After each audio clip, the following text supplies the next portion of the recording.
வணக்கம் நண்பர்களே, நான் உங்கள் ராஜேந்திரன் பேசுகிறேன்.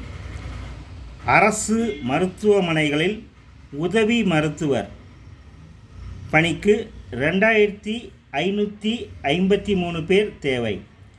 தமிழ்நாட்டில் உள்ள அரசு மருத்துவமனைகளில் காலியாக உள்ள அசிஸ்டன்ட் சர்ஜன் ஜெனரல் பணிகளுக்கு தகுதியானவர்கள் தேவை. இது பற்றிய விவரம். பணியின் பெயர் அசிஸ்டன்ட் சர்ஜன் ஜெனரல்.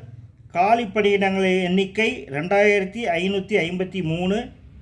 கல்வி தகுதி MBBS படித்து தமிழ்நாடு மருத்துவ கவுன்சிலில் படிப்பை பதிவு செய்திருக்க வேண்டும்.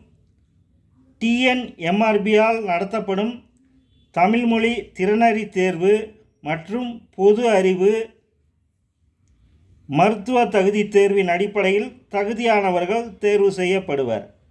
விண்ணப்பிக்க இணையதள முகவரி www.mrb.tn.gov.in என்ற இணையதளம் வாயிலாக வேலை, வயது, கல்வி தகுதி போன்ற அனைத்து தகவல்களையும் இணையத்தில் முழுமையாக தெரிந்து கொண்டு விண்ணப்பிக்கவும். வணக்கத்துடன் உங்கள் ராஜேந்திரன்.